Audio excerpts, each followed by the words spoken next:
आइए आज आप सब सुनेंगे निर्जला एकादशी व्रत की कथा। आप सभी भक्तों को निर्जला एकादशी व्रत की ढेर सारी शुभकामनाएं। तो बोलिए प्रेम से भगवान विष्णु की जय, माता लक्ष्मी की जय, एकादशी माता की जय। कथा के अनुसार एक समय महर्षि वेद व्यास जी महाराज युधिष्ठिर के यहाँ संयोग से पहुँचे। महाराज युधिष्ठिर ने उनका समुचित आदर सत्कार किया, अर्घ्य और पाद्य देकर के सुंदर आसन पर बैठाकर उनकी षोडशोपचार पूजा की। जब महर्षि सब प्रकार से निश्चिंत होकर बैठ गए, तब भीमसेन ने हाथ जोड़कर उनसे कहा कि हे भगवान, मैं बड़ी आपत्ति में पड़ा हुआ हूँ, दया करके आप मुझको इस आपत्ति से बचाइए। भीमसेन के ऐसे वचन को सुनकर महर्षि व्यास जी ने हंसते हुए पूछा, क्या बात है भीम, निसंकोच मुझसे कहो। भीम ने कहा कि हे प्रभु, महाराज युधिष्ठिर, धनुषधारी अर्जुन, विचारवान सहदेव और बहादुर नकुल एवं सौभाग्यवती महारानी द्रौपदी इत्यादि सभी लोग एकादशी का व्रत करते हैं और मुझे भी विवश करते हैं कि तुम भी एकादशी का व्रत करो। महाराज, आप तो जानते ही हैं कि भीमसेन का जीवन अन्न पर ही आश्रित है। एक दिन भोजन न करने की बात तो अत्यंत दुष्कर है। एक क्षण भी बिना खाए नहीं रह सकता। तब आप ही बतलाइए कि किस प्रकार यह मेरा धर्म संकट दूर हो। भीमसेन के ऐसे वचन को सुनकर व्यास जी ने कहा, मानव धर्म की संपूर्ण कथा तो मैं तुमको सुना चुका हूँ, साथ ही वैदिक धर्म की कथा तुम्हें समुचित रूप से सुनाई है और यह भी बतलाया है और समझाया है कि कली काल में वे समस्त धर्म कार्य करना असंभव नहीं तो कठिन और दुष्कर तो जरूर है। अस्तु मानव जीवन के कल्याण के निमित्त मास मास की कृष्ण पक्ष एवं शुक्ल पक्ष की एकादशियों का व्रत अवश्य ही करना चाहिए। बिना इन व्रतों को धारण किए प्राणी मात्र का कल्याण नहीं होता। महर्षि व्यास के ऐसे वचन को सुनकर भीमसेन अपनी धर्म भीरुता के कारण बेत के समान कांपने लगे और अत्यंत ही भयभीत होकर बोले कि हे प्रभु, यह तो ठीक है, परंतु व्रत का रखना और भूखा रहना तो मुझे मृत्यु से बढ़कर है, सो भी हर महीने में 2 बार। हे भगवान, अब आप कोई ऐसा व्रत बतलाइए कि जिससे ज्यों त्यों कर एक दिन भूखा रहकर ही मैं पापों से मुक्त हो जाऊं। भीमसेन के ऐसे वचन को सुनकर महर्षि व्यास जी ने कहा कि अच्छी बात है, मैं तुम्हें व्रत बतलाता हूँ, उसको करो। इस एक ही व्रत का पुण्य फल मास मास की समस्त एकादशियों से बढ़कर होगा।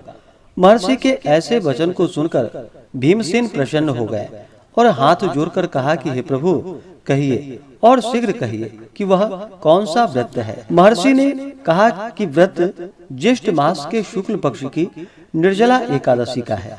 तुम श्रद्धा भक्ति सहित दशमी को सोते समय भगवान को प्रणाम कर उनकी मानसिक पूजा करो। हाथ जोड़कर अपने मन में इस प्रकार संकल्प करो कि हे प्रभु, कल मैं ज्येष्ठ मास के शुक्ल पक्ष की निर्जला एकादशी का व्रत करूंगा। मुझे शक्ति दो कि मैं अपने व्रत को पूर्ण कर सकूं। इस प्रकार प्रार्थना करके सो जाओ। दूसरे दिन निर्जला एकादशी का दिन होगा। बिना खाए पिए निराहार और निर्जल रहो। यहाँ तक कि आचमन इत्यादि में भी जल ग्रहण न करो। इस व्रत के प्रभाव से स्त्री हो अथवा पुरुष, सभी के मंदराचल जैसे भीषण और महान पाप भी अवश्य ही नष्ट हो जाते हैं। इस व्रत में गोदान का बड़ा महत्व है, अर्थात गोदान अवश्य करना चाहिए। यदि कोई गोदान देने की सामर्थ्य न रखता हो, उसे तांबा, पीतल या मिट्टी का पानी भरा हुआ घड़ा, उसमें थोड़ा सोना छोड़कर और उसे नवीन वस्त्र में लपेट ब्राह्मण को श्रद्धा और भक्ति पूर्वक दान करना चाहिए। इस प्रकार जल दान देने एवं स्वयं व्रत समाप्ति तक जल न ग्रहण करने वाले प्राणियों को एक एक क्षण में कोटि कोटि गोदान देने का पुण्य फल प्राप्त होता है। उस दिन यह कार्य अर्थात यज्ञ, दान एवं जपादि कार्य करने वाले को अक्षय फल की प्राप्ति होती है। इस प्रकार श्री कृष्ण जी ने स्वयं कहा है। अतः फिर दूसरा पुण्य कार्य करने की क्या आवश्यकता है। विष्णु लोक की प्राप्ति इसी निर्जला व्रत के ही द्वारा हो सकती है। इस दिन फलाहार करना चाहिए। अन्न खाने वाले की अनेकों प्रकार की दुर्दशाएं होती है और वे चांडाल स्वरूप समझे जाते हैं। इस व्रत के प्रभाव से चोर, गुरुद्वेषी एवं हर प्रकार के पापियों का उद्धार हो जाता है। श्रद्धालु स्त्री एवं पुरुषों के विशेष कर्तव्य हैं। शेष शैया पर स्थित श्री विष्णु भगवान की भक्ति पूर्वक पूजा एवं धेनु दान तथा ब्राह्मणों को मिष्ठान का भोजन कराकर दक्षिणा देकर संतुष्ट करना चाहिए। निर्जला व्रत रखने वाले को गौ, वस्त्र, छत्र, शैया, कमंडलू आदि वस्तुओं का प्रेम पूर्वक भक्ति सहित दान करना चाहिए। उपाहन दान करने से स्वर्ग गमन में हेतु स्वर्ण भूषित रथ प्राप्त होता है और जो इसको भक्ति पूर्वक श्रवण करते हैं तथा कीर्तन इत्यादि करके रात्रि जागरण करते हैं, वे मनुष्य बिना विघ्न स्वर्ग प्राप्त करते हैं। तो बोलिए प्रेम से भगवान विष्णु की जय, माता लक्ष्मी की जय, एकादशी माता की जय, सर्वदेवी देवता की जय।